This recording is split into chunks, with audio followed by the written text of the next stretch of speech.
What if I told you the whole concept of white versus black was created solely for the purpose of separation? And that the real individuals behind the president, behind Congress, the hidden hand, is also melanated non-ether people also? What if I told you that? The individuals you see in the illustration behind me are referred to as the black nobility. These are the original 13 families, okay? These are melanated, carbonated individuals. Everything we've ever been told, okay, in reference to who we believe the enemy is, so to speak, has been solely for the purpose of distraction, okay? Now, again, there are malevolent Caucasian individuals that did wholeheartedly embrace that role, okay, that they were set to play. But this actually derived from our own melanated people selling us out. Look at some of the old relics from Europe, you'll see that these individuals were black people, okay, that they commemorated, that they highly revered. You can find a lot of the real ancient relics in the Vatican. They had statues and all kind of things to commemorate the black nobility. 13 families all have the blood of the black draconian.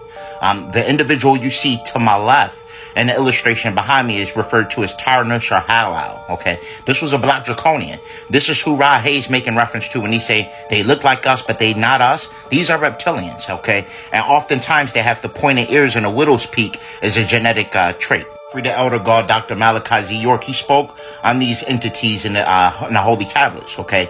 This is a depiction, okay, of how these individuals look. They're reptilian, they are shapeshifters, and they are black. They are normal melanated. This is a depiction of how some of them may look. They look like us, but they not us. Here's another example, okay? Black reptilian, black draconian. They figured if they could create an enemy for us, then we wouldn't think about them. Okay, that's why one of their names, code names, basically is the hidden hand. They're the biggest secret that most people don't talk about. Tarnush is the son of Marduk. Okay, Tarnush wanted some form of cosmic dominion, and when his grandfather Anu didn't grant that his request, he just completely went disagreeable. And there were others that carried that same ideology. They basically wanted dominion and wanted to have some sort of power, and they wanted to cause chaos and wreak havoc because of that. As I told you in the past, these archonic entities thrive on your low frequency emotions like grief, guilt, anxiety, and things of that nature, fear, okay? So they can't really operate in the 528 hertz frequency, which is love. So it's important that you embrace this green Ethereum cosmic energy that's re-emerging, okay? That's the essence of the heart chakra energy that's going to come back.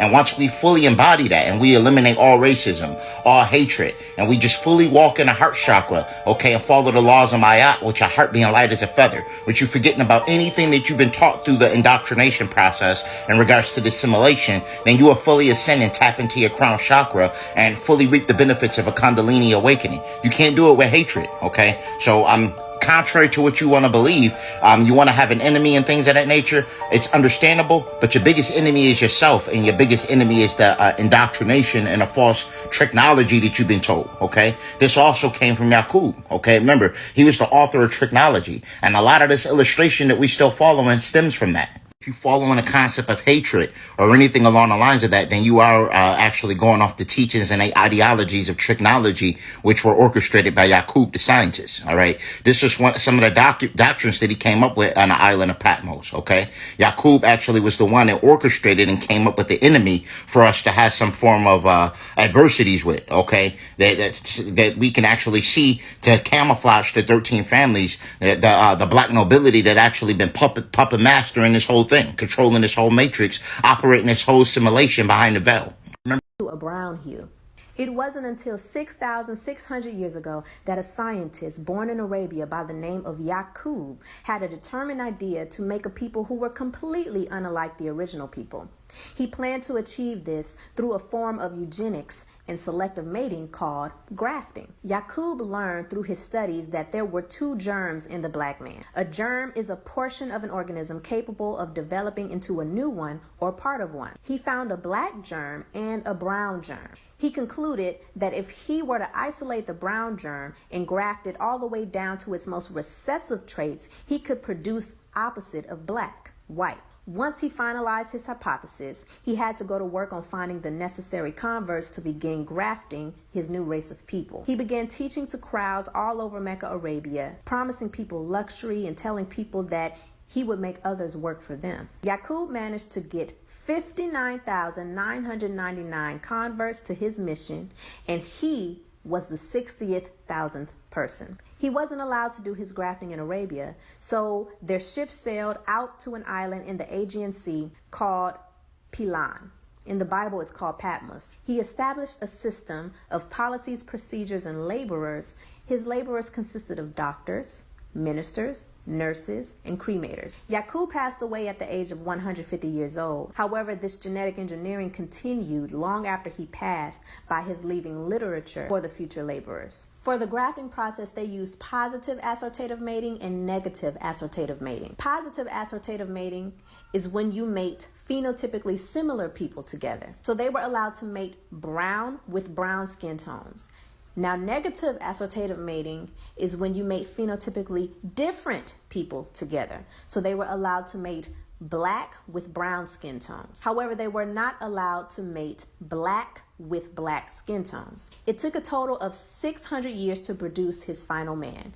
The first 200 years, the people as a collective produced the brown man, which the Most Honorable Elijah Muhammad teaches were the people who migrated to what we now call Japan, or the Japanese. The next 200 years, they produced the yellow man, or those who migrated and settled in China, the Chinese. And after the final 200 years, making a total of 600 years, the people on Pilan achieved a completely recessive, pale-skinned, blonde-haired, blue-eyed kind of a man.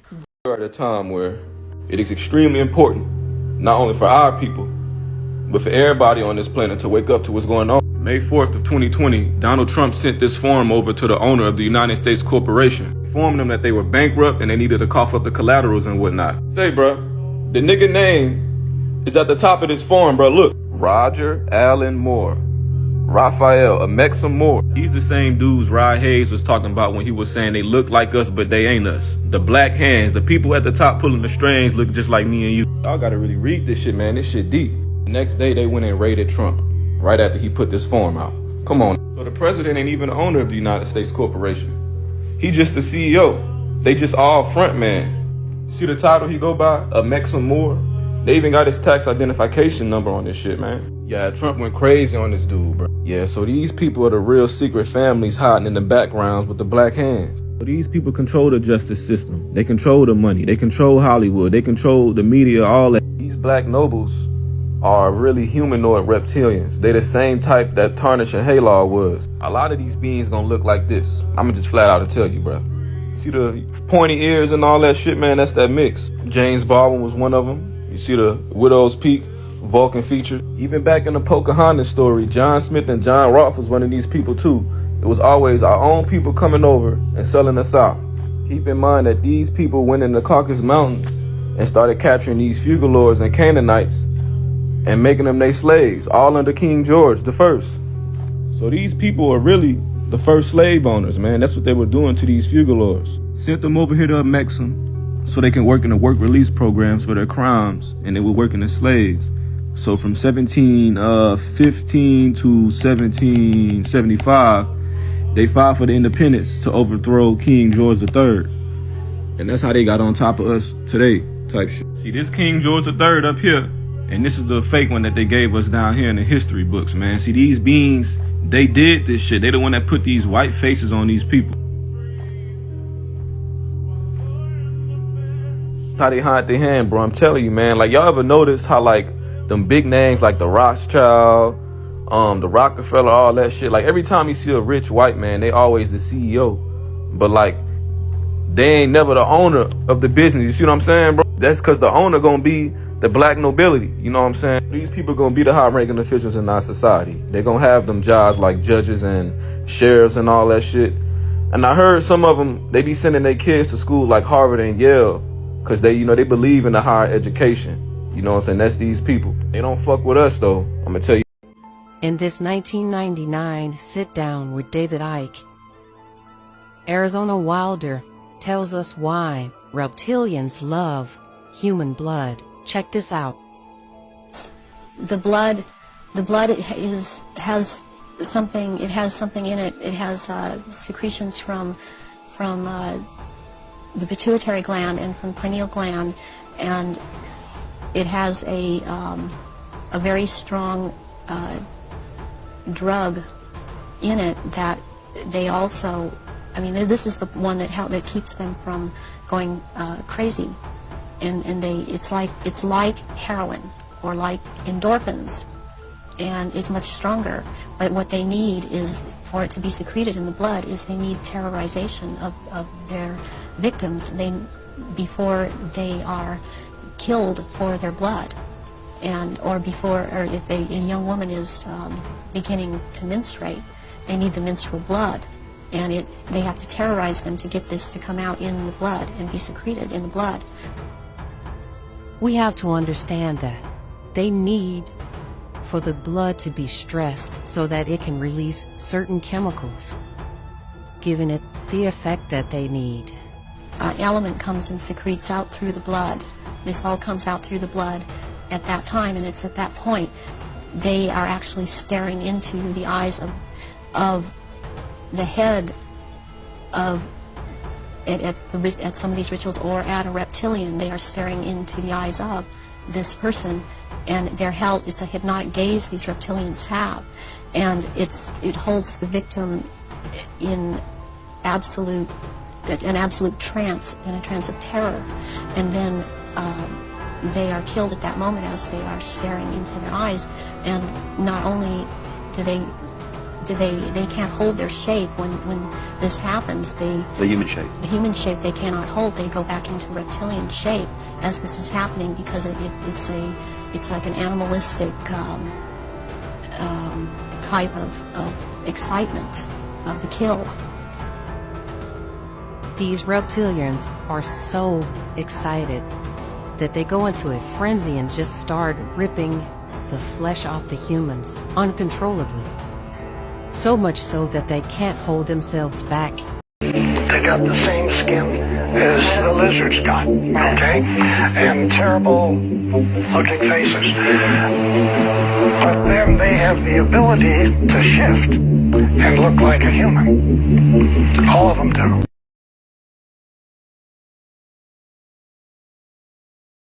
Few reptilian clients. And is there a pattern to what they struggle with? Yeah, there is actually. Reptilians are not comfortable with expressing of themselves, because they've gone through years of evolution of being hunted down and killed, especially here on Earth. So a lot of my reptilian clients usually want to keep their sessions really private. And this includes people with reptilian influences in their genetics, like the Anunnaki, that sort of thing. But usually they struggle with feeling accepted. And I know that sounds kind of weird coming from reptilians, but most of my reptilian clients are more dragon caste. I see. So there's a gentler energy to them. They're not as, warrior-like. They're not as aggressive. A lot of them come to be teachers and healers. Reptilians are amongst the most gifted healers that you'll ever find. I mean, it's like the destructive capabilities that they have when they're on their dark aspects turn into restorative capabilities when they're when they go light. Yeah, absolutely.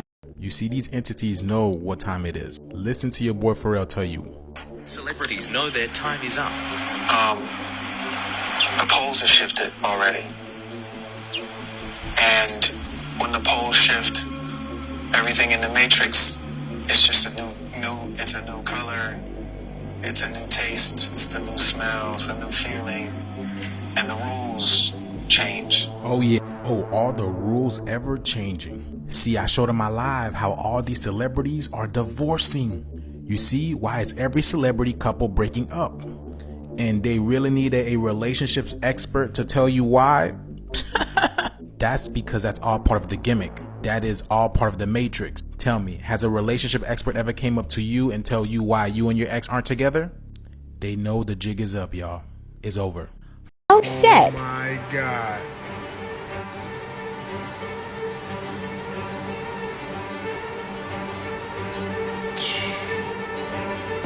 Let's take that day and divide it by 365 in a year.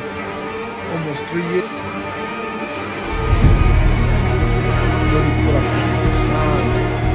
There was a sign. Wake up!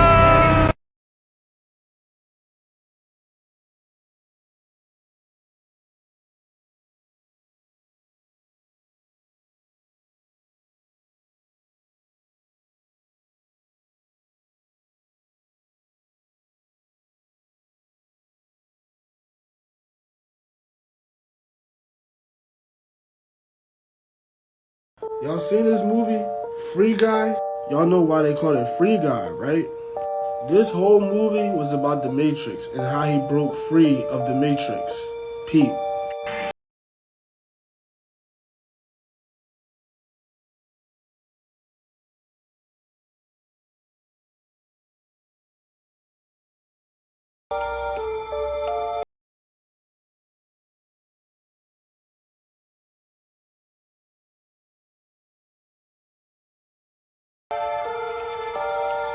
Strangely enough, there's left in the world today an area as big as the United States that's never been seen by a human being. And that's beyond the pole, on the other side of the South Pole, from Middle America. And I think it's quite astonishing that there should be an area as big as that unexplored. That's a tremendous... There's a lot of adventure left down at the bottom of the world.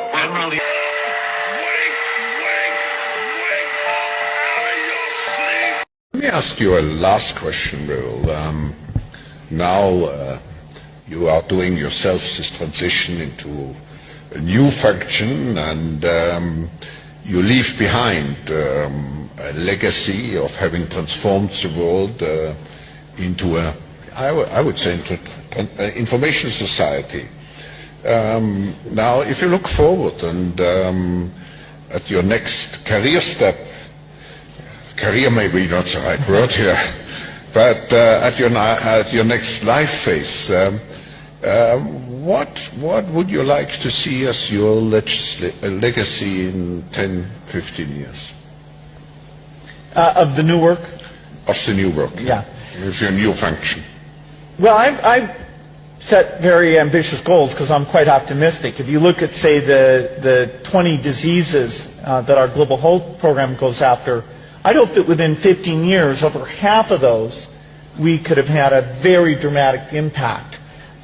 Some of them will prove to be harder than others. For example, AIDS, we will have made an improvement, but not the dramatic improvement probably in that time frame. Malaria, perhaps, and a number of the other ones, we have things in the pipeline. So, huge change in the mortality rates in developing countries, which then has this effect of reducing population growth. That's this big benefit that then makes everything like education and nutrition a lot easier. So I have very high expectations there, and we actually use these dashboards internally at the foundation to make everything be quite numeric. We're trying to be rigorous about that and even share those so that people can see, oh, you fell short of what you had in mind, and then we get to explain if we have any lessons that might be learnable from other foundations. So I think a quadrillion-dollar enterprise is at work amongst us, decimating, culling the human family. Intentionally, using synthetic molecules which by design are cancer, AIDS, all of the bogeymen we could dream up. Yeah, it's for the purpose of sterilization and population control. There's too many people on the planet we need to get rid of. In the words of Bill Gates, at least 3 billion people need to die. So we'll just start off in Africa. We'll start doing our research there, and we'll eliminate most of the Africans because they're deplorable. They're worthless. They're not part of this world economy. So they have their rights taken away, and they're suppressed, and they're experimented. And the tall whites, advanced hybrids of the gray and human race. Originating from a planet near Zeta Reticuli 2 and later settling near Arcturus, the tall whites, also known as the Nordic aliens, are an extraterrestrial race. Standing over 8 feet tall, some of them can reach speeds of up to 40 miles per hour, and they boast an impressive lifespan of 800 years. This unique race is a hybrid mix of the 7-foot grays and white humans from Earth, often regarded as advanced humans. Communicating in a manner reminiscent of barking dogs or chirping birds, the tall whites have effortlessly learned English and possess a written language akin to Egyptian hieroglyphics. Their distinct appearance includes large blue eyes that partially wrap around their heads, small noses, and closely pressed ears. Their skin resembles chalk, radiating a stark whiteness, and their thin, straight blonde hair is a common feature. While their hips resemble those of humans, their walking style differs due to their adaptation to stronger gravity. Clad in aluminized chalk white jumpsuits and matching gloves, crafted from a canvas-like fabric, The tall whites often don open white motorcycle helmets. Notably, their suits emit a 3-inch field of fluorescent white light, varying in intensity from soft to blinding, which can be overwhelming for human eyes. These beings possess exceptional intelligence, processing information several times faster than humans and utilizing around 28% of their brains. Their talents, intellectual capabilities, and physical traits vary, with individuals assuming roles as teachers, pilots, workers, and leaders. While their speech typically resembles barking dogs or melodious bird songs, some tall whites can mimic human speech to the point of engaging in seamless conversations.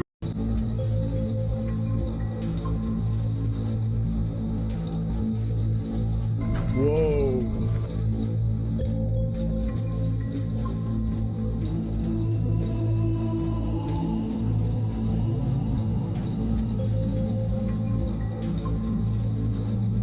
Seriously?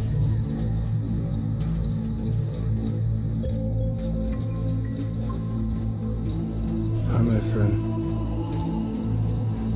Holy shit.